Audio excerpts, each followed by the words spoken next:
Okay, Matthew in Tennessee. I think it's Tennessee. I'll have to check that. I got your message and I responded to you about the mic that you ordered with it. So this is your radio here. I already have it all set up for you. So what I recommend is leaving this setting on. See how it says NG on the screen?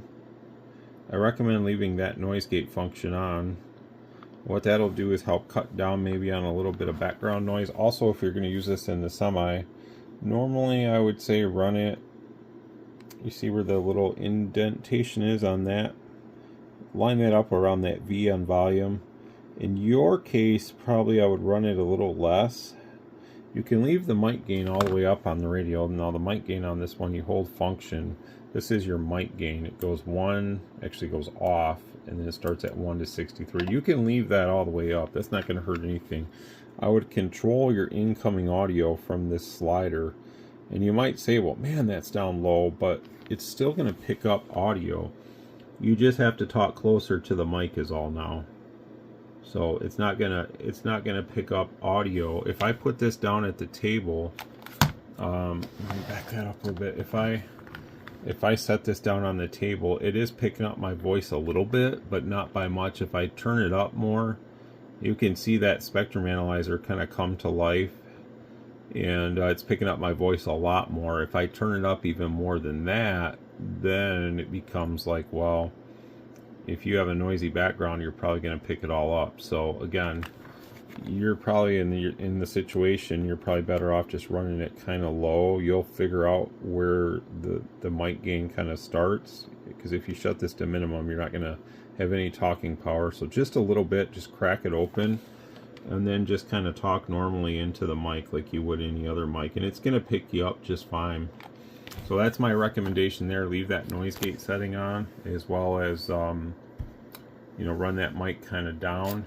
If for whatever reason you like the microphone cord isn't long enough for you or something, you can always get a 4-pin to 4-pin adapter, something that'll screw in here. It'll be a little more flexible probably, and add another 4 or 6 feet, and then you can screw your mic into it or something. You know, I do see where, you know, in some circumstances a front facing mic jack is better in some cases, but this radio obviously has more features on the front, and to be honest, I'd rather have a front echo than I would a front mic. I just find that having an echo, for those that like echo, being able to use it outside is better than internally in a menu. So I like that option better, and I can live with this being here. It doesn't really bother me in that situation. So, but you can always like go on Amazon. I hate to sway people towards that, but there's just certain things I just don't feel I really need to sell, and like mic adapter cords and stuff like that. It's just not really something I really want to do. But eBay, Amazon, you know, you can find them online. They're not really that much money. So that would be my recommendation there. You know, the cord on this is the cord is a little heavier. So it is kind of flexible, but still it's a little heavier and bigger style cord. Some of the other mics and stuff have a little more flexible cord on them, and those mic extenders kind of are that way too. So that might help you out in certain circumstances. You know, if you need more mic cord, you could have it, that kind of thing. So let's just take a look at the power. I've already aligned this thing and everything is good on it. So it's about an 8-watt carrier all the way up. And then with peak envelope power, it does about 50 watts. Excuse me. So there's that. If you back this RF power all the way down, right on the front, it's going to be about a 1-watt carrier.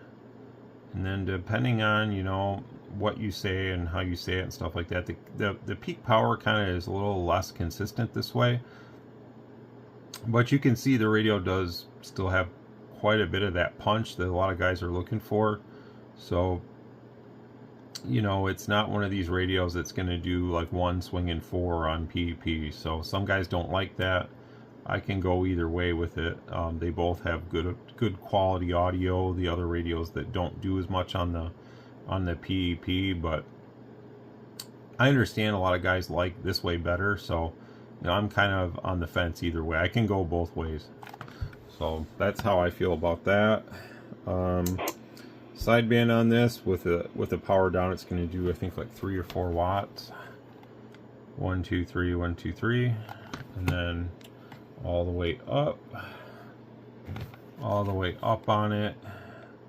1 2 3 4 5. Check 1 2 1 2 3 4 5. So it does about 50, between 40 and 50 on sideband, which is perfect. It's a dual final radio, so you figure about 25 watts or so each final.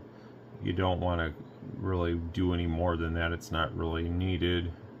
If you want more power, I would say just get an amplifier. I mean, I hate to point people in the direction of an amplifier, but I know it's the case. You know, people run amplifiers, so you know that's the reality of it. And that's pretty much it. One thing I'll point out: if you go on your manual, you will not have an option here under the function menu options for number 2. This is a new option for this radio, so like when you look at the manual, this option is actually number 2. So anything you see, you would just add a number to, like number 2 is actually number 3 in the manual, and number 3 is actually number 4. So hopefully that makes sense. So if we look at that noise gate feature that I turned on, that's here. In the manual it'd say number 7, it's actually number 8. So hopefully that makes sense. A customer of mine pointed that out. I didn't realize that that was actually the case until I looked in the manual myself. But it makes sense on, you know, they didn't revise the manuals also. That kind of thing. So it does have a noise reduction. Now it's not adjustable like some of the other radios are, but you can still use it. Right here, noise reduction on. This is on FM to try to make the receiver louder. And there's off, on, off. So it does make quite a difference on what you're gonna encounter out there. And then you can see with the noise gate on what we're doing. This is actually FM here, which is on FM about 40, pretty darn close anyway. So that's FM there with modulation. I set the FM to about 4 kilohertz, so you know it's definitely rocking and rolling on FM. It's going to sound really good on FM. Excuse me, I'm getting a little dry throat there. Yeah, that's pretty much it. I can show you the receiver really quick, and then we're going to get out of here and get yours ready to ship off. So put your mic back in there. I did remove that blue wire, so you don't have to worry about any voltage on pin 4 doing anything. There's always voltage on pin 4 on these radios, and I believe, like I said in the last video that I did for that battery eliminator on one of these, that voltage I believe is for the channel up and down on your factory mic. It's either a combination of that or that auto squelch feature. So if you use the factory mic, you're welcome to. I mean, I didn't do the battery eliminator on this or anything. I would say if you do that on your own radio later or something, anybody, don't use the factory mic because you'll probably end up damaging the radio. I don't know if I mentioned that in the video, but if I didn't, that's your advice now, is not use a factory mic that comes with one of these or any of the variants, because obviously we're changing the dynamic of how the radio incorporates the voltages, and when you add 8 volts here and it's only supposed to have 3, it could damage something. So that's only with the factory mic. Obviously there's a whole list of other things that you could do to break the radio if you do that battery eliminator thing like I showed. So my advice is, if you don't understand what you're doing, don't do it. And then you won't have any problems. So there's a mic type setting on here. I would always leave it in DY. EL is for running like a different kind of mic, something that needs power. So what happens is when you switch this to EL, there's more voltage that comes out of the mic jack for pin 2, and that sends some bias to the, like a different mic that requires that to speak, so to make sound come out of the condenser element. If you run it in DY, you don't have any problems. You can run any mic on the radio. The factory mic is a dynamic mic also, so you don't need to ever switch that. These radios, I would say never switch it, because it doesn't help you at all. You're going to get better audio out of this mic than any other mic that you probably would try on this radio anyways. as far as that goes. Like if you got yourself a stock electret condenser mic, something that needs that voltage, then yes, turn on the EL setting. But in most cases, people usually aren't going to go that direction. Okay, so we're testing the AM receiver, and it's good, like they usually always are. So there's that. It's right about 12 or so. It might be a little less than 113, but I'm just going to call it what it is. It's pretty darn close. There it goes. So there's that.